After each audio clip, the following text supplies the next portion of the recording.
ভিন্ন এক এক্সপেরিয়েন্স আপনাদের সাথে শেয়ার করব। হ্যালো এভরিওয়ান, আসসালামু আলাইকুম। কেমন আছেন সবাই? তো আজকে আমরা করেছিলাম তেলাপিয়া মাছের বারবিকিউ। তো এট দ্য ফার্স্ট টাইম, আমি এর আগে কখনো করিনি। তো প্রথমে আমি ভিনেগার দিয়ে দিতেছিলাম তেলাপিয়া মাছে। তো এখানে 5 মিনিট রেখে দিব এটা দিয়ে। তো এদিকে আমি মশলাটা রেডি করবো। তো এখানে বারবিকিউ মশলা নিয়ে নিয়েছি। তো বারবিকিউ মশলা দিয়ে দিতেছিলাম। তারপর আমি এখানে জিরার গুঁড়া দিয়ে দিয়েছি। তারপর হচ্ছে গরম মশলার গুঁড়া দিয়ে দিয়েছি, ধনিয়া গুঁড়া দিয়ে দিয়েছি। তারপর আমি এখানে মরিচের ফাঁকি দিয়ে দিব। আমি এখানে 3 চামচ মরিচের ফাঁকি দিয়ে দিতেছিলাম। তারপর স্বাদ মতো লবণ দিয়ে দিব। এখানে আদা বাটা, রসুন বাটা দিয়ে দিতেছিলাম।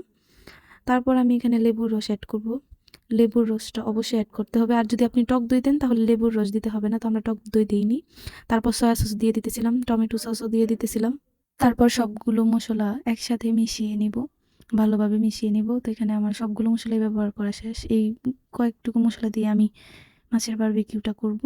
তো পরে আমি ভিনেগারগুলো ধুয়ে পরিষ্কার করে নিয়েছিলাম মাছগুলো। তারপর আমি মাছগুলোর উপরে মশলাগুলো মেখে নিতেছি।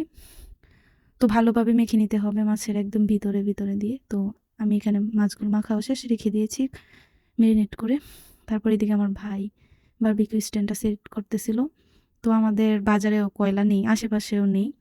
তো কয়লা বানানোর জন্য প্রথমে আমরা আগুন ধরিয়ে নিয়েছিলাম।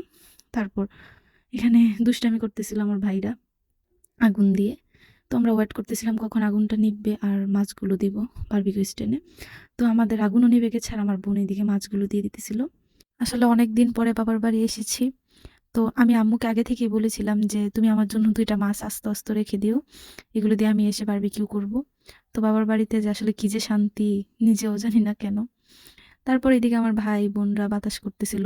আর আমাদের এটা এত হিট ছিল যে মশলাগুলো এক সাইড দিয়ে একটু বেশি পুড়ে গেছিল। বাট এটা তিতাও হয়নি, কিন্তু মাছটা খেতে এত টেস্ট লেগেছিল। তো মানে অনেকে হয়তো ভাবতেছেন যেটা পুড়ে গেছে, অনেক বেশি হয়ে গেছে, কিন্তু না, এটা খেতেও এত মজা হয়েছে। আসলে কি বলবো, আপনারা চাইলে এই মশলাগুলো ইউজ করেই এই বারবিকিউটা করতে পারেন। আর এটা অনেক খেতে মজা। তো এইদিকে আমার ছোট ভাই বলতেছে অনেক মজা হয়েছে নাকি। তো আজকে এই পর্যন্তই। সবাই ভালো থাকবেন। আল্লাহ হাফেজ।